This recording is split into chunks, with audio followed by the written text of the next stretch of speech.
Assalamualaikum warahmatullahi wabarakatuh. Salam sejahtera untuk kita semua. Pada kesempatan kali ini kita akan menjelaskan tentang gambaran patologi anatomi dari berbagai penyakit di sistema dermatopatologi atau di kulit. Sebelumnya jangan lupa klik like, share, dan subscribe channel ini, Jendela Patologi. Ya, pada penjelasan di video kali ini kita akan menjelaskan beberapa penyakit yaitu verruca, molluscum contagiosum, akne, psoriasis, lipoma, karsinoma sel squamous, karsinoma sel basal, nevus pigmentosus, melanoma maligna, dan dermatofibrosarcoma. Sebelum lebih jauh, kita akan mengulas kembali tentang histologi normal dari kulit. Karena ke depan kita akan membahas banyak tentang penyakit-penyakit pada kulit, sehingga tentunya kita harus mengenal lebih dahulu tentang histologi normal dari kulit. Kita tahu bahwa kulit terdiri dari lapisan epidermis, dermis, dan subkutis. Pada lapisan epidermis terdiri dari 4-5 layer. Layer yang paling superficial yaitu stratum corneum, kemudian di bawahnya diikuti dengan stratum lucidum. Tetapi pada stratum lucidum ini tidak semua bagian tubuh kita di kulitnya itu mengandung stratum lucidum. Yang mengandung stratum lucidum terutama adalah pada kulit di daerah plantar maupun di daerah palmar. Kemudian layer yang ketiga di bawahnya lagi adalah stratum granulosum yang ditandai dengan sel-sel di stratum ini hanya sekitar mungkin 2-3 layer dengan sitoplasma di sel ini mengandung granula, ya. Jadi berwarna sedikit lebih gelap dibanding lapisan-lapisan yang lain. Kemudian lapisan yang keempat yang paling luas yaitu adalah stratum spinosum yang ditandai dengan sitoplasmanya eosinofilik merah, ya, dengan inti kecil bulat di tengah dan membran sel antar satu dengan yang lain kebanyakan masih tampak jelas. Kemudian stratum yang paling profundal yaitu stratum basal, ya, di mana stratum basal ini mengandung sel-sel basal serta sel melanosit. Kemudian pada dermis, ini pada pembesaran yang lebih lemah, ya. Dermis kita mulai dari titik ini sampai ke bawah, ya. Di mana pada bagian dermis superficial itu terdapat yang namanya papilla dermis, yaitu bagian dermis yang menjorok, ya, menjorok ke epidermis. Ini adalah papilla dermis, ya. Sedangkan bagian epidermis yang menjorok ke dermis namanya adalah reterit, ya. Jadi reterit adalah yang ini, ya. Ini reterit, sedangkan papilla dermis adalah yang ini, yang menonjol ke atas. Sedangkan dari epidermis yang menonjol ke bawah namanya reterit, ya. Nah, di dermis ini didominasi sebagian besar adalah jaringan ikat fibrokolagen yang diantaranya tentunya ada kapiler dan ateksa kulit yaitu folikel rambut, ada kelenjar sebasea, ya, ini folikel rambut, kemudian ini kelenjar sebasea, ya, yang berbentuk pulau dengan sel-sel dengan sitoplasma jernih yang di dalam pulau. Kemudian pada bagian-bagian tubuh tertentu ada kelenjar ekrin atau kelenjar apokrin. Baik, kita mulai penyakit yang pertama yaitu verruca. Verruca merupakan lesi kulit yang berupa papula yang dapat ditemukan pada anak-anak dan dewasa muda. Dan penyakit ini disebabkan oleh infeksi virus HPV atau Human Papilloma Virus yang dapat ditularkan melalui kontak langsung atau autoinokulasi. Terdapat lebih dari 60 subtipe dari HPV dan beberapa jenis varian dari verruca yang kita kenal, ya, diantaranya yang paling sering adalah verruca vulgaris yang biasanya ditemukan di daerah ekstremitas, punggung tangan, dan jari-jari, yang mana verruca vulgaris ini biasanya akibat infeksi HPV subtipe 2 atau HPV 2, ya. Kemudian varian berikutnya yaitu verruca plantaris, ya, yang mana biasanya tumbuh di area plantar pedis dan biasanya disebabkan oleh karena infeksi HPV tipe 1 atau HPV 1. Dan yang ketiga yang juga tak kalah seringnya yaitu adalah kondiloma acuminata, yang mengenai kulit di area genital, ya, baik itu vulva vagina maupun di daerah penis pada laki-laki. Yang mana kondiloma acuminata ini biasanya disebabkan oleh karena infeksi HPV subtipe 6 atau 11 atau HPV 6 atau HPV 11. Ya. Verruca ini secara makroskopik tampak sebagai suatu papula atau adanya pertumbuhan yang menonjol eksofitik dengan warna putih atau abu-abu, permukaan kasar, berdungkul-dungkul ya, seperti bunga kol ya. Bisa berukuran kecil bahkan bisa sampai berukuran besar.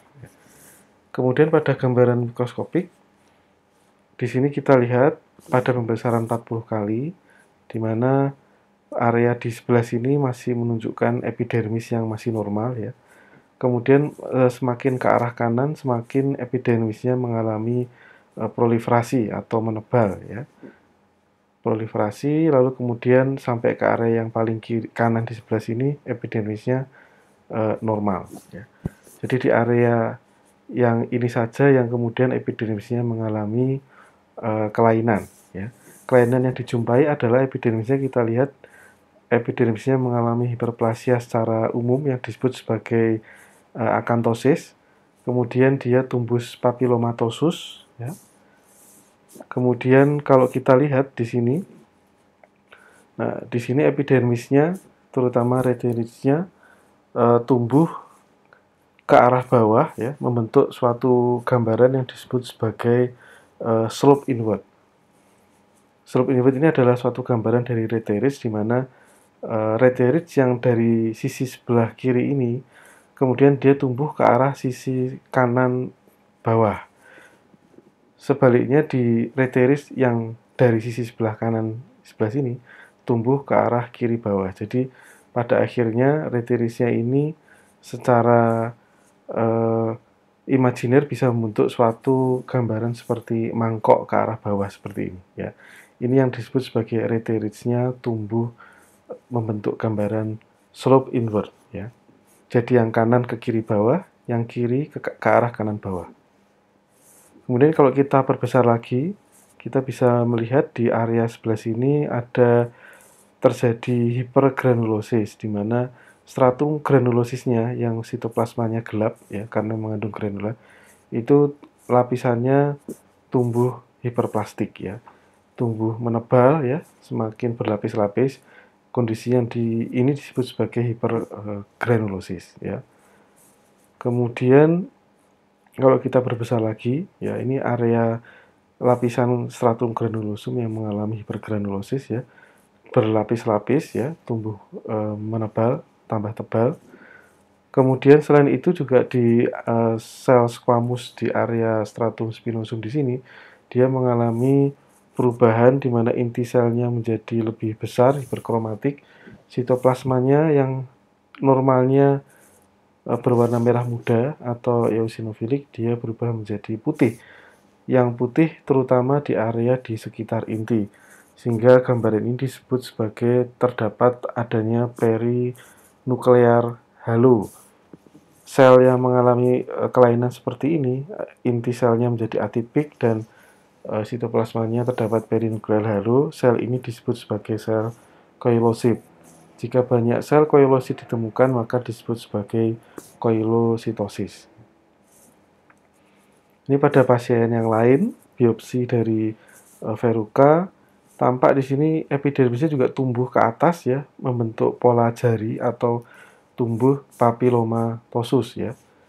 Kemudian selain epidermis ya, dermisnya juga karena epidermisnya tumbuh naik ke atas membentuk papilloma ya, maka si dermisnya juga ikut naik ke atas ya, naik ke atas lalu kemudian tersebar di atas seperti ini ya, sehingga pada pemotongan tampak di area-area tertentu terdapat seolah-olah seperti ada dermis yang terjepit di antara epidermis. Ini karena efek potongan saja ya. Karena tumbuhnya epidermis ke atas membentuk papillomatosus ini tidak hanya ke atas lurus vertikal ke atas tapi juga bisa juga ke arah samping ya, bisa juga ke arah miring ya atau horizontal.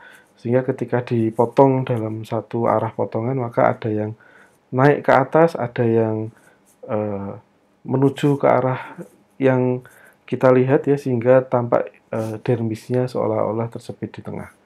Ini adalah pola yang disebut sebagai pertumbuhan papillomatosis.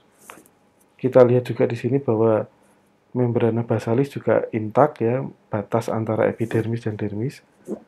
Dan di daerah dermis juga kita dapatkan adanya sebaran sel-sel radang limfosit. Kalau diperbesar ya 400 kali, kita lihat ini adalah membran basal ya, batas antara epidermis yang sebelah atas dan dermis yang sebelah bawah. Kita lihat di epidermisnya terdapat banyak koilosit atau terdapat koilositosis ya. Ada banyak sel-sel dengan inti sel yang membesar, hiperkromatik, dengan perinuklear halo di sitoplasmanya ya. Ini dan ini semua, apalagi sebelah sini juga banyak ya. Kemudian di dermis kita lihat ada banyak sekali sel-sel radang, baik itu limfosit, monosit, ataupun neutrofil. Nah, ini pembesaran lebih kuat lagi, kita lihat koilositnya dengan lebih detail, di mana sitoplasmanya terdapat perinuklear halo berwarna jernih di sekitar inti ya. Sangat berbeda dengan sel squamous yang normal, di mana sitoplasmanya berwarna eosinofilik ya. Inti selnya juga mengalami perubahan, di mana inti sel yang normal biasanya seperti ini ya, bulat, tapi dia membesar, warnanya juga menghitam ya, hiperkromatik ya, enlargement, pleomorphic, dan juga kromatinya menjadi lebih kasar ya.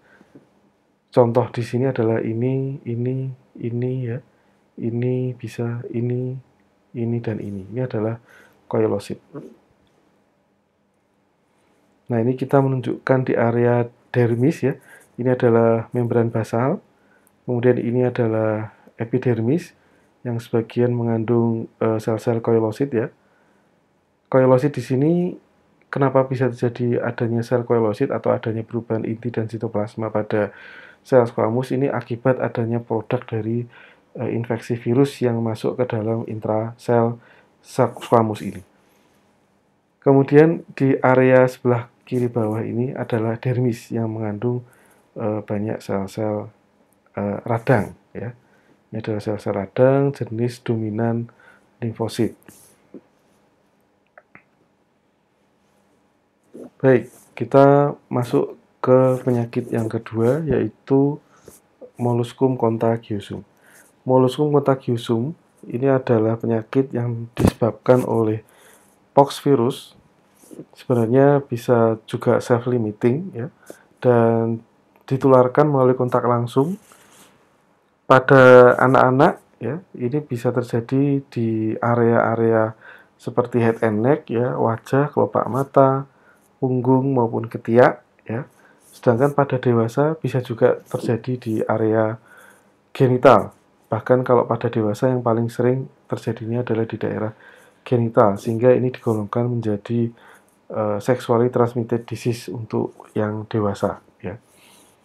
Nah, begitu juga dengan verruca yang Condyloma acuminata juga termasuk ke dalam sexually transmitted disease. Nah, pada molluscum contagiosum ini secara makroskopik tampak sebagai papula ya, adanya penonjolan eksofitik begitu dengan ukuran antara 0,2 sampai 2 cm. Bentuknya seperti kubah ya atau dome shape, yang mana pada puncaknya ada cekungan ya, atau crater yang disebut sebagai umbilicated papules ya. Jadi kalau kita bayangkan papula ini seperti sebuah gunung, nah di mana puncak gunungnya itu ada cekungan kawah. Ini adalah perumpamaan dari makroskopik dari molluscum contagiosum ini. Secara mikroskopik ini adalah dome shape-nya ya. Ini dome shape-nya yang tersusun atas epidermis yang mengalami pertumbuhan hiperplastik ya atau akantosis ya. Kemudian di puncaknya terdapat cekungan ya, erosi yang disebut sebagai crater. Nah, ini adalah craternya ya, adanya cekungan seperti puncak gunung yang ada kawahnya ya. Lalu kalau kita perbesar, nah ini epidermisnya setebal ini ya, tebalnya seperti ini, sehingga menunjukkan bahwa epidermisnya mengalami hiperplastik atau akantosis ya. Nah ini adalah kriternya ya, erosi atau cekungannya di puncak dome shape ini. Lalu kalau kita perbesar ya, di sini pada pembesaran sel sekalipun sudah nampak di dalam sel-sel squamusnya maupun di dalam kriter terdapat banyak seperti kacang merah ya.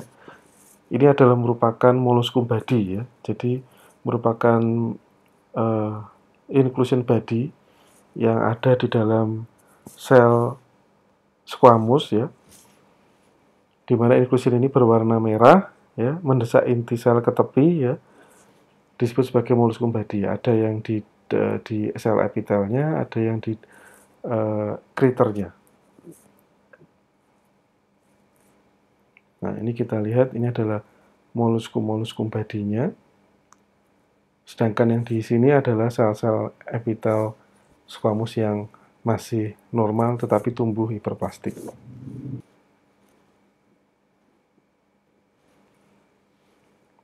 Penyakit berikutnya yaitu akne, atau nama panjangnya adalah akne vulgaris ya. Ini merupakan dermatosis inflamatori kronik yang menyerang atau mengenai folikel rambut. Jadi kelainan kulit pada akne ini yang paling sering penampakannya berupa terdapat adanya komedo, bisa papula eritematosa, pustula, kista, atau bahkan nodul. Seringnya terjadi pada pasien di usia remaja ya atau dewasa muda, di mana area yang sering terkena adalah area wajah, leher, dada ataupun punggung ya, dan berhubungan ya atau memiliki faktor risiko adanya hubungannya dengan peningkatan keratinisasi infundibulum di folikel rambut, adanya peningkatan produksi sebum akibat pengaruh hormonal, adanya perubahan pola flora normal yang tumbuh berlebihan di area kulit tersebut, serta adanya inflamasi yang berhubungan dengan adanya infeksi bakterial ya. Nah, pada akne vulgaris ini penampilan mikroskopiknya ya kita lihat khasnya adalah adanya struktur yang disebut sebagai follicular plaking, yaitu adanya deposit massa keratin di sekitar folikel rambut. Kita tahu bahwa folikel rambut itu merupakan suatu ateksa kulit yang berhubungan dengan kelenjar sebasea ya, di mana kelenjar sebasea ini akan mengeluarkan sekretnya atau sekresinya ini ke folikel rambut ya. Jadi kelenjar sebasea menghasilkan minyak yang meminyaki rambut ya. Nah, akibat adanya follicular plaking, adanya deposit massa keratin di sekitar folikel rambut, ini akan menghambat sekresi dari kelenjar sebasea. Akibatnya flora normal akan terganggu ya, adanya bakteri tidak bisa disalurkan keluar begitu, adanya zat-zat yang tidak menguntungkan tidak bisa disekresikan keluar sehingga tertahan ya di duktus dari kelenjar sebasea, akibatnya akan menginisiasi respon radang ya, sehingga akan terjadi peradangan di area tersebut ya. Ini adalah struktur follicular plaking-nya ya. Jadi ada deposit massa keratin yang kemudian terjebak dan terkumpul di suatu lokasi fokus tertentu yang kemudian makin banyak deposit keratinnya sehingga membuat satu cekungan seperti ini ya. Jika kayak ada jebakan gitu ya, keratinnya terjebak di satu lubang seperti ini. Sehingga di sini kita lihat kelenjar-kelenjar sebaseanya yang seharusnya mengalirkan sekresinya ke folikel rambut di sini tidak bisa mengalirkan sekresinya karena ketutupan sama deposit massa keratin ini ya. Nah, ini kalau kita perbesar, ini follicular plakingnya, ini semua adalah massa keratin ya yang berwarna merah tua sampai biru tua seperti ini ya. Ini adalah deposit massa keratin ya. Ini adalah kelenjar sebaseanya ya. Ini kelenjar sebasea juga ya. Ini folikel rambut yang masih normal. Ya tentunya ini adalah folikel rambut yang sudah mengalami follicular plugging ya. Ini folikel rambut juga yang masih normal ya. Ini pada sisi yang lain ya, adanya jebakan ya, atau massa keratinnya terjebak ya dalam membentuk suatu lubang di sini ya, disebut sebagai follicular plugging ya. Ini adalah kelenjar sebaceanya ya, sehingga dia tidak bisa mengalirkan sekretnya karena ketutupan sama si follicular plugging ini. Ini adalah kelenjar sebacea. Ini folikel rambut ya yang masih normal. Nah, lalu di sekitar folikel rambut ini ya, kita dapatkan adanya sebaran sel-sel radang ya. Ini adalah sel-sel radang di sekitar folikel rambut ya. Nah, ini pada sisi yang lain, follicular plugging-nya, kita lihat banyak sel-sel radang di sekitar follicular plugging ini ya. Dan kelenjar sebaceanya juga jumlahnya bertambah banyak juga ya, karena kelenjar sebaceanya terhambat mengalirkan sekretnya, maka dia jumlahnya bertambah banyak seperti itu. Nah, ini kalau kita perbesar sel-sel radang di sekitar area folikel rambut yang mengalami follicular plugging ya. Baik, kita masuk ke penyakit berikutnya, yaitu penyakit yang disebut sebagai psoriasis. Psoriasis ini merupakan penyakit kulit dengan wujud kelainan kulit berupa plak atau papul ya, bersquama atau plak papulosquamous. Bersquama artinya bersisik ya, karena dia khasnya memiliki sisik atau squama yang tebal, di mana squamanya ini berwarna putih atau perak atau silver ya, di mana plak atau papulnya ini berbatas tegas dengan lokasi tersering pada area kepala, punggung, perut, siku maupun lutut. Sebagian pasien psoriasis disertai juga dengan gejala artritis di area di dekat kulit yang mengalami psoriasis atau disebut sebagai psoriatic arthritis. Gambaran mikroskopiknya ada beberapa yang khas yang menunjukkan bahwa ini adalah psoriasis ya. Selain gejala makroskopik yang khas, gejala mikroskopiknya juga menunjukkan gambaran yang khas. Ya. Yang pertama adalah adanya yang disebut sebagai psoriasiform hiperplasia. Ya. Psoriasiform hiperplasia adalah adanya hiperplasia dari epidermis ya, yang membuat reteridsnya itu tumbuh sejajar ya, tumbuh sama tinggi ya, atau disebut juga istilahnya sebagai regular reterids. Kalau kita lihat di histologi normal, reterids biasanya tingginya tidak sama tinggi ya, sehingga tidak bisa ditarik suatu garis imajiner, garis lurus seperti ini. Tetapi pada psoriasis, reteridsnya tumbuh reguler ya, karena adanya hiperplasia dari epidermis ini ya. Tetapi hiperplasianya rata gitu ya, sehingga membuat reteridsnya itu reguler ya. Sehingga ini kalau ditarik titik-titik terbawah dari reterids ini bisa dibuat satu garis lurus imajiner seperti ini ya. Nah, ini juga pada sisi yang lain juga sama ya. Oke.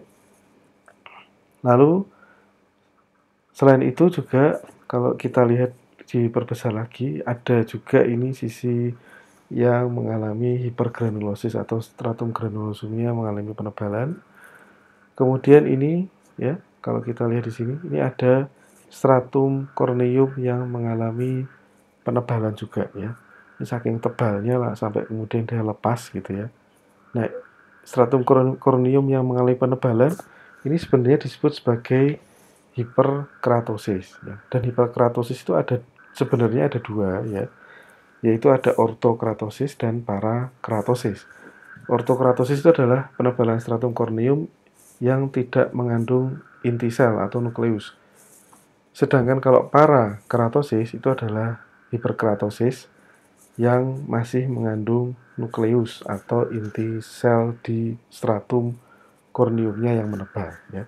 Sedangkan pada psoriasis yang terjadi adalah parakeratosis, bukan ortokeratosis, tetapi parakeratosis. Nah, parakeratosis inilah yang membuat wujud kelainan kulitnya berupa squama atau sisik. Nah, parakeratosisnya itu konfluen parakeratosis. Artinya konfluen adalah eh, hampir di semua bagian ya, tidak vokal ya, tidak kemudian hanya spot-spot tertentu, tetapi difus ya terjadi parakeratosisnya tersebut ya. Nah, ini potongannya memang agak kurang bagus ya karena parakeratosisnya terlepas dari attachmentnya di epidermis ya. Tetapi bisa kita lihat kalau kita perbesar di sisi sebelah sini ya. Ini kita lihat stratum corneumnya yang menebal ini terdapat nukleus ya, yang bentuknya gepeng. Ya ini adalah nukleus sebenarnya. Nah, jadi eh, stratum corneumnya mengalami penebalan dan penebalannya mengandung inti sel ya. Seharusnya stratum corneum sudah tidak ada inti selnya lagi ya. Eh, berdasarkan pematangan kulit ya, stratum corneum ini adalah keratin yang dihasilkan oleh sel-sel squamous. Nah, keratin itu kemudian dihantarkan ke stratum corneum ya, lalu kemudian yang tadinya berinti, lalu kemudian kalau sudah matur inti selnya hilang. Sehingga secara normal stratum corneum itu yang nggak ada intinya. Tetapi kalau terjadi psoriasis, stratum corneumnya menebal tetapi intinya masih ada begitu, tidak menghilang. Nah, lalu kemudian kelainan berikutnya adalah kita melihat di sini papila dermisnya ya. Papila dermisnya ini yaitu bagian dermis superficial yang menjorok ke epidermis, namanya papila dermis ya. Papila dermisnya itu mengalami elongasi ya, atau pemanjangan atau tambah tinggi ya papila dermisnya. Saking tingginya sampai dia sampai ke ujung ya, ujung atap dari epidermis ini ya. Sehingga bisa membuat lempeng epidermis yang menutupi papila dermis ini menjadi tipis ya. Nah, seperti ini. Ini area sini, ini kalau kita perbesar ya. Ini adalah papila dermis ya, papila dermis yang elongasi naik sampai ke atas sehingga sampai di atas di sini membuat atap yang epidermis yang menutupi papila dermis ini menjadi tipis ya, lebih tipis dari normalnya atau dari kulit normal ya. Harusnya papila dermis tidak sampai panjang sampai ke atas di sini ya, harusnya biasanya cuma sampai di tengah-tengah sehingga lempeng epidermis yang menutupi papila dermis masih tebal. Tetapi pada psoriasis yang terjadi adalah elongasi papila dermis sehingga terjadi penipisan lempeng epidermis yang menutupi papila dermis atau yang disebut sebagai terjadinya penipisan suprapapillary plate.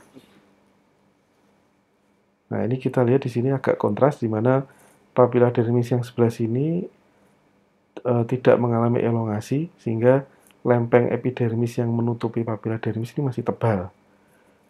Sedangkan pada area sini papila dermisnya elongasi sehingga lempeng epidermis menjadi lebih tipis atau terjadi penipisan suprapapillary. Supra itu kan di atasnya ya, di atasnya papil atau suprapapillary plate ya, lempeng plate ya. Adanya penipisan suprapapillary plate epidermis ya. Oleh karena adanya elongasi dari reterids. Sisi sebelah sini kita lihat ada hipergranulosis juga ya. Ini stratum granulosumnya tambah tebal ya. Nah, ini pada gambar yang lain, pada pasien yang lain, ini kita lihat, nah dari titik atau garis yang di sebelah sini, dari titik ini sampai ke atas, ini adalah stratum corneum ya.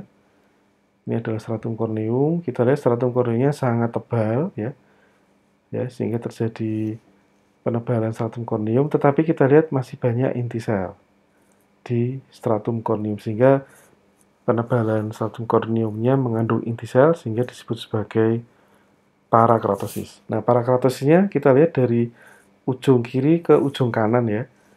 Sehingga ini disebut sebagai konfluen parakeratosis ya. Kalau nama kebalikan dari konfluen parakeratosis adalah vokal ya, vokal parakeratosis. Kalau vokal itu cuma di sebelah sini, habis itu sebelah sini normal, lalu sebelah sini ada lagi, nah itu namanya vokal. Tapi kalau konfluen itu dari ujung kanan ke ujung kiri itu parakeratosis semua ya. Kita lihat di sini juga terjadi regular reteritis ya, terjadi parasoriasiform hiperplasia ya.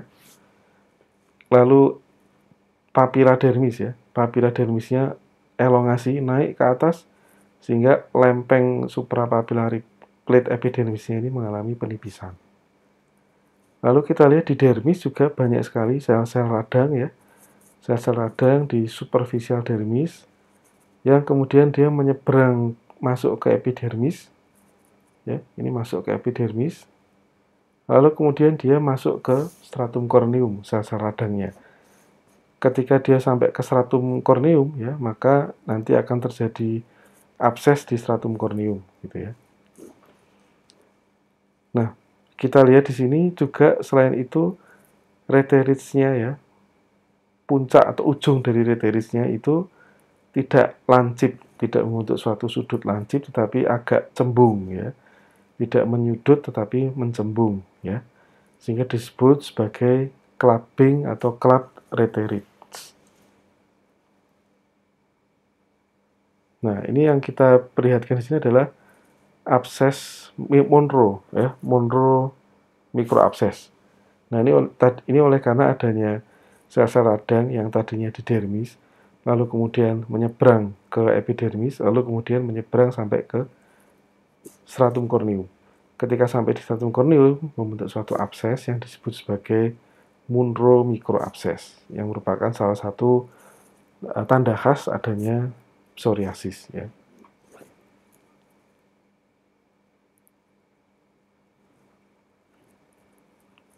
Baik, berikutnya adalah lipoma. Lipoma ini merupakan neoplasma jinak yang tumbuh atau berasal dari sel lemak matur atau adiposit. Jadi semua organ atau jaringan yang ada sel lemaknya tidak hanya subkutis ya, tetapi mungkin di omentum atau di organ-organ visceral di toraks maupun di abdomen yang ada sel lemaknya ya, jika kemudian tumbuh menjadi neoplasma jinak ya, maka bisa tumbuh menjadi lipoma ya. Lipoma sifatnya jinak tentunya ya, karena belakangnya oma.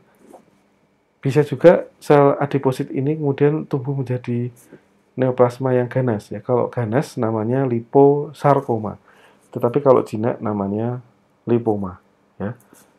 Lipoma ini neoplasma yang kemudian secara makroskopik atau secara klinis nampak berupa nodul yang berbatas tegas, kenyal, tidak nyeri, mobile, bisa digerakkan dari dasarnya ya.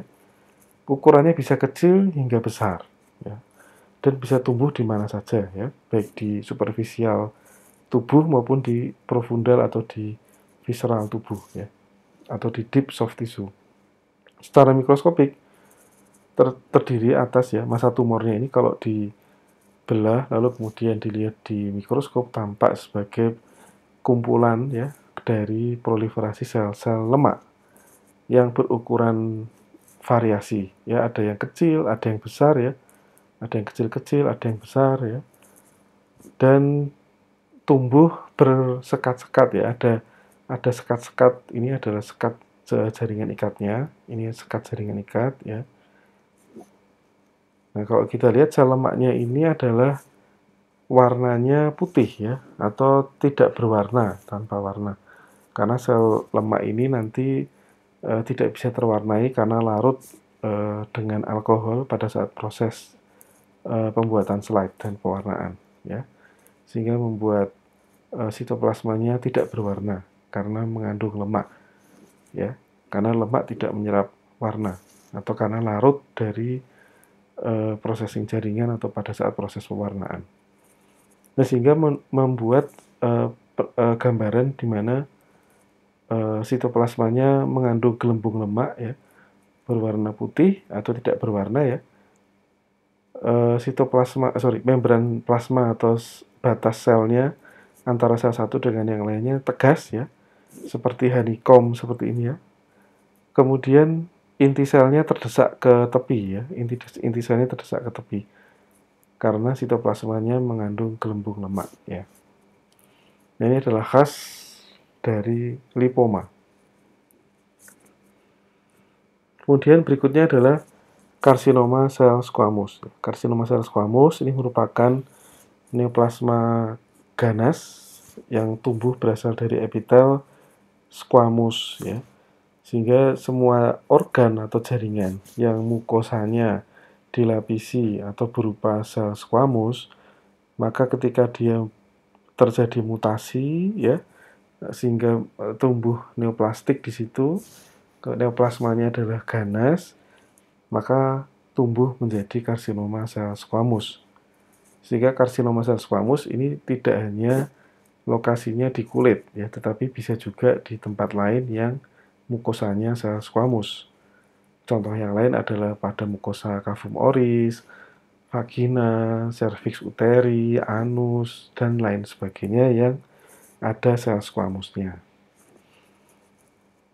Nah, secara makroskopik, karsinoma sel squamous ini adalah berupa massa tumor yang ukurannya bisa kecil hingga besar ya, bisa tumbuh eksofitik atau menonjol keluar begitu ya, berdungkul-dungkul. Dapat pula endofitik atau tidak menonjol keluar tapi menebal di tengah-tengah seperti itu, atau berupa lesi ulceratif atau membentuk suatu ulkus erosi di daerah kulit atau mukosa yang terkena. Nah, ini kita lihat penampilannya. Semua karsinoma sel squamous dimanapun organnya itu gambarannya sama ya, yaitu adanya sel-sel ganas yang tersusun berkelompok-kelompok ya, bersarang-sarang atau berkelompok-kelompok ya, ini berpulau-pulau. Nah, pulau-pulau sel ganasnya ini kemudian infiltratif ke dermis ya, infiltratif ke dermis. Nah, karena dia merusak membrana basal sehingga yang tadinya hanya terbatas di epidermis, lalu karena membran basalnya ditembus, maka dia kemudian keluar dari membran basal, menginfiltrasi atau menginvasi stroma di dermis, sehingga di dermis nampak mengandung banyak kelompok-kelompok pulau-pulau sel ganas seperti ini ya. Ini adalah gambaran pulau-pulau sel ganas di dermis.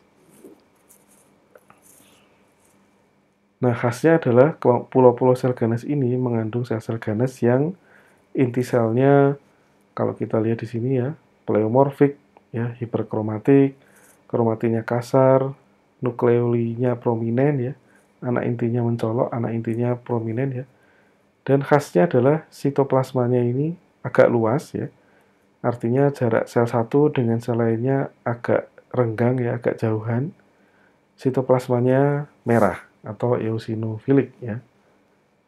Selain itu, beberapa pulau ini mengandung massa keratin yang tersebar di tengah-tengah pulau yang disebut sebagai keratin pearl atau mutiara tanduk ya. Nah, di sini kita sudah tidak bisa melihat lagi batas yang tegas antara epidermis dan dermis. Karena di dermisnya sudah banyak sekali pulau-pulau sel ganas. Tentunya otomatis berarti membran basalnya sudah tidak utuh lagi ya. Ini adalah keratin pearl, ini juga keratin pearl ya. Tentunya stroma intersisial ini adalah stroma dermis yang sudah terinvasi pulau-pulau sel ganas ya. Ini adalah kelompok sel ganasnya, ini kelompok sel ganas, ini kelompok sel ganas.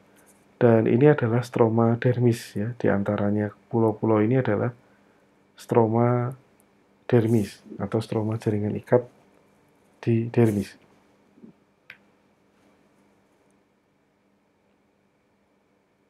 Ya, berikutnya adalah karsinoma sel basal. Dari namanya sendiri kita bisa menebak bahwa karsinoma ini tumbuh berasal dari sel basal ya, yaitu sel yang menghuni lapisan basal atau stratum basal dari epidermis. ya. Lapisan basal adalah lapisan terprofundal atau lapisan kelima dari epidermis ya, yang mana mengandung sel-sel basal dan sel melanosit. Nah, yang tumbuh menjadi ganas ini adalah sel-sel basalnya ya. Sehingga pada beberapa kasus kita masih melihat nih epidermisnya nih. Epidermisnya ini pada beberapa area masih nampak normal ya. Tetapi kemudian sel ganasnya itu tumbuh ke bawah ya, tumbuh ke profundal ya. Kemudian yang tadinya masih attach ada hubungan dengan epidermis, lalu kemudian dia melepaskan diri membentuk suatu pulau-pulau sel ganas yang infiltratif di stroma dermis ya. Pada karsinoma sel basal secara umum biasanya gambaran klinis atau makroskopik ya, itu berbeda dengan yang karsinoma sel squamous. Pada karsinoma sel basal biasanya berupa lesi ulceratif. Ya, lesi ulceratif dengan tepi yang tidak tegas ya, tidak rata, dan penampilannya bahkan bisa dikatakan agak mirip dengan kulit yang sedang digigit ya, dikerat hewan rodensia. Sehingga zaman dulu disebut juga sebagai ulcus roden. Sehingga tidak nampak sebagai massa tumor yang eksofitik atau tumbuh keluar yang berdungkul-dungkul seperti bunga kol, tidak, tetapi justru lebih ke arah dia profundal membentuk suatu ulkus begitu. Dan warnanya biasanya agak gelap. Nah, ini kalau kita lihat karakteristik mikroskopik dari karsinoma sel basal berbeda dengan yang karsinoma sel squamous, karena kalau pada sel basal ini kita lihat bahwa kelompok-kelompok atau pulau-pulau sel ganasnya ini mengandung sel-sel ganas yang inti selnya relatif ukurannya tidak terlalu besar ya, meskipun pleomorfik tapi nggak terlalu besar, nggak sebesar karsinoma sel squamous, dan jarak antar selnya rapat ya, jaraknya rapat-rapat antara nukleus satu dengan nukleus yang lain itu jaraknya rapat banget ya, nggak seperti karsinoma sel squamous yang sitoplasmanya luas, eosinofilik. Sedangkan pada karsinoma sel basal sitoplasmanya tidak luas ya. Nah, ini menjadi satu kunci ya. Kemudian kita lihat di bagian tepi pulau, pada bagian tepi pulau atau pinggir atau perifer ya, ini sel ganasnya tersusun lebih rapat ya, lebih rapat dibanding yang tengah. Yang tengah agak longgar, yang pinggir rapat. Kita lihat di sini ya, yang pinggir rapat, yang tengah longgar. Ini yang tengah longgar, yang pinggir rapat. Nah, sel ganas daerah perifer yang tersusun lebih rapat ini yang disebut sebagai membentuk struktur palisade atau palisading ya, yang merupakan satu ciri khas dari karsinoma sel basal yang bisa membuat dia berbeda dari karsinoma yang lain ya. Kemudian selain itu juga kita lihat adanya jarak ya, adanya parit atau jarak ya antara kelompok sel ganas ini atau pulau sel ganas ini dengan stroma dermis di sekitarnya. Ini adalah stroma dermis ya, ini stroma dermis. Nah, ini pulau sel ganasnya. Ini ada celah nih, ada celah. Nah, jarak antara perifer pulau sel ganas dengan stroma, nah ini jarak ini yang disebut sebagai adanya cleft. Ya, cleft yang disebut sebagai retraction artefact ya. Cleft-nya disebut sebagai adanya retraction artefact ya. Ini juga adanya jarak, adanya artefactual cleft atau adanya retraction artefact ya. Ini ada retraction artefact, ini juga retraction artefact ya. Ini juga ada jarak ya. Ini ada jarak juga. Ini kita lihat ada jarak, ada cleft ya. Ada celah ya, ada celah antara pulau sel ganas dengan stroma. Ini adalah stroma ya, stroma dermis. Ini ada jarak, ada parit yang mengelilingi pulau ya. Nah, parit atau jarak atau cleft ini yang disebut sebagai istilahnya adalah retraction artefact. Nah, kita lihat juga pada pulau sel ganasnya yang bagian perifer tersusun lebih rapat dibanding yang di tengah ya. Tetapi pun secara keseluruhan jarak antara sel satu dengan yang lain itu masih lebih rapat dibanding karsinoma sel squamous.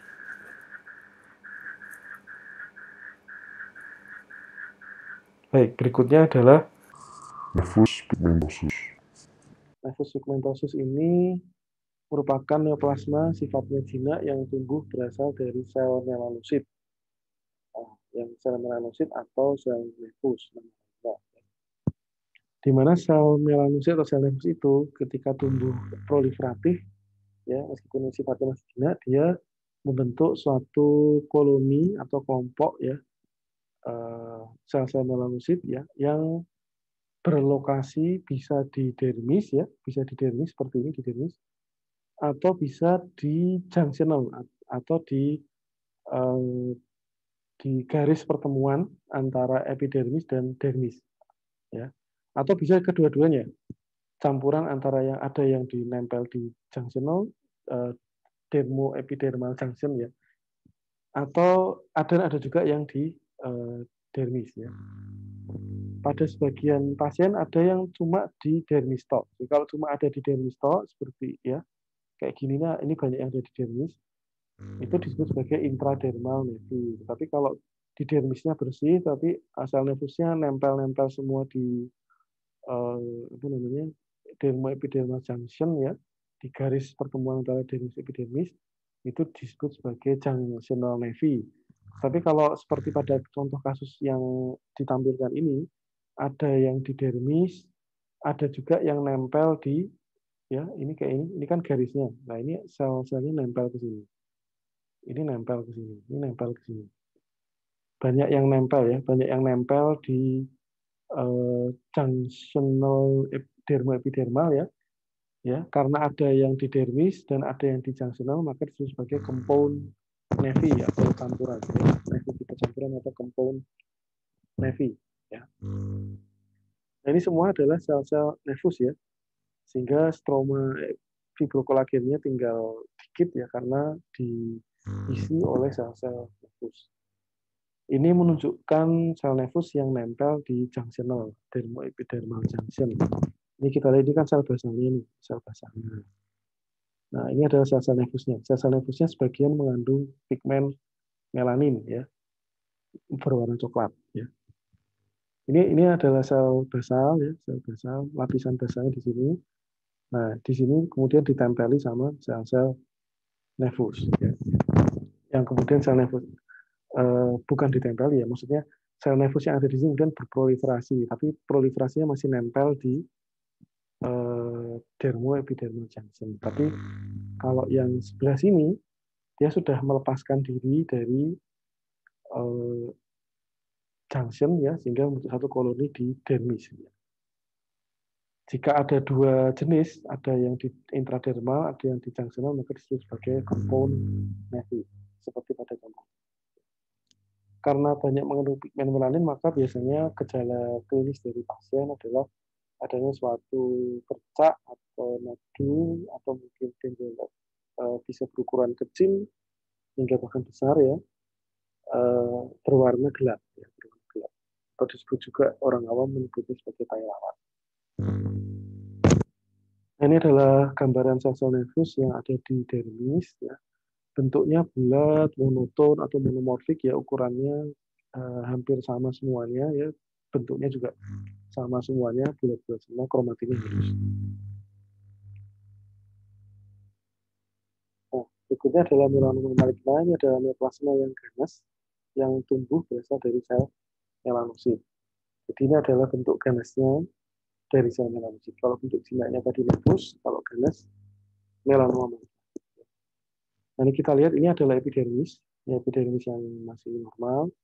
Nah, kemudian kita lihat di sisi sebelah dermis sampai jauh ke dalam di sini, ini diisi oleh sel-sel melanosit ganas ya. Bahkan di area-area tertentu kita melihat ada spot-spot area nekrosis, yang mana tidak mungkin pada nefus itu ada nekrosisnya, nggak mungkin. Biasanya nekrosis itu terjadi pada sel-sel yang ganas ya, karena pertumbuhannya sangat cepat ya, sehingga ada area-area yang terpaksa kemudian mengalami nekrosis. Nah ini kalau diperbesar lagi, ini sel basalnya, lalu kemudian dia infiltratif sampai jauh ke dalam, bahkan sampai ke subkutis ya. Kalau yang nefus pigmentosis biasanya nggak sampai dalam, biasanya cuma di superficial dermis aja. Berarti kalau melanoma maligna tentunya bisa sampai ke subkutis dan seterusnya. Bentuk dari sel nefusnya tentunya berbeda dengan melanoma. Kalau melanoma masih masih membentuk pulau-pulau, lalu kemudian bentuk nukleusnya juga monomorfik. Tetapi kalau pada melanoma maligna sudah pleomorfik ya. Pleomorfik, nukleusnya membesar ya, besar, nukleolinya prominen. Yang khas pada melanoma maligna adalah nukleoli. Kalau pada nevus tidak ada nukleoli prominen, tapi pada melanoma maligna nukleolinya sudah prominen. Ya seperti ini, ini ini nukleolinya pun ukurannya besar dan warnanya eosinofilik atau merah. Ya, matanya merah seperti ini ya. Ini bola matanya merah, ini merah, merah besar ya. Ini pada gambar yang lain, ini merah besar.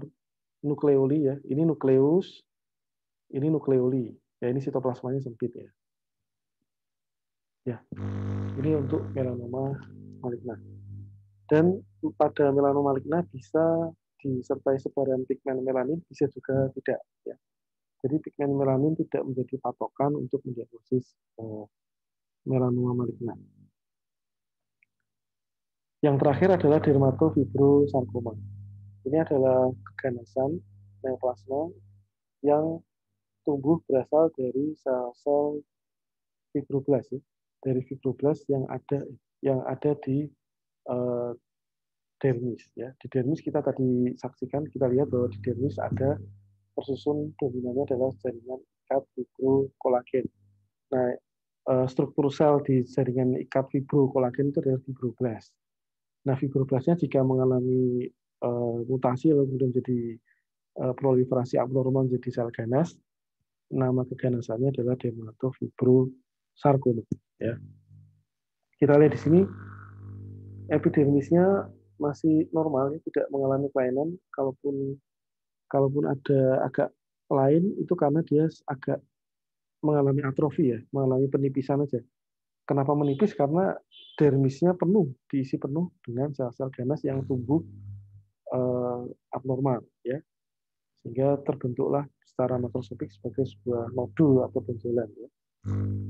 Nah, kita lihat di dermisnya sudah nggak ada lagi adnexa kulit ya, penuh terisi oleh sel-sel berbentuk spindle seperti fibroblas ya.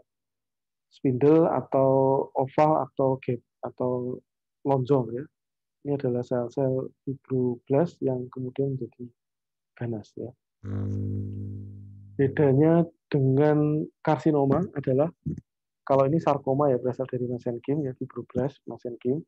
Itu kalau sarkoma termasuk fibrosarkom ini, dia tidak, sel-selnya itu tidak membentuk kelompok-kelompok seperti pada karsinoma. Kalau pada karsinoma kan membentuk suatu pulau-pulau ya, baik SCC maupun BCC membentuk pulau-pulau. Tapi kalau pada kita lihat pada dermatofibrosarkom ini nggak ada pulau sama sekali ya, karena semuanya terisi oleh sel ganasnya tersebar difus. Selain tersebar difus, dia juga membentuk pola ya, untuk jaras-jaras, membentuk anyaman-anyaman, membentuk pola yang disebut sebagai apa namanya, storyform, pola storyform. Nah, storyform seperti pusaran badai seperti itu ya. Kalau dari jauh, nah kalau dari dekat, sel-sel yang membentuk pola storyform ini adalah sel-sel bentuknya dominan spindle atau lonjong atau oval ya. Pleomorfik ya, ada yang bulat, ada yang lonjong, oval ya, dan hiperkromatik, kromatiknya kasar ya, nukleoli prominen pada gambaran yang lain ya.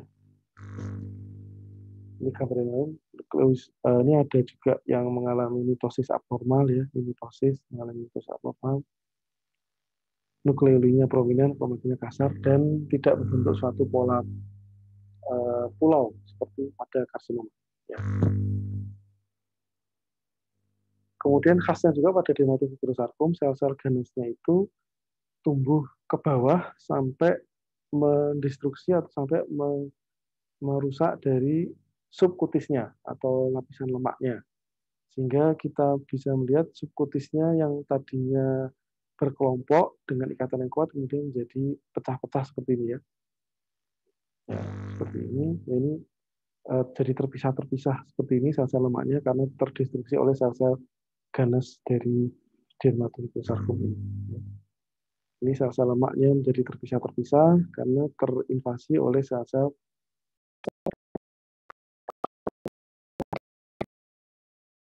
Baik, terima kasih atas perhatiannya. Jika masih ada pertanyaan, komentar, atau saran bisa dituliskan di kolom komentar.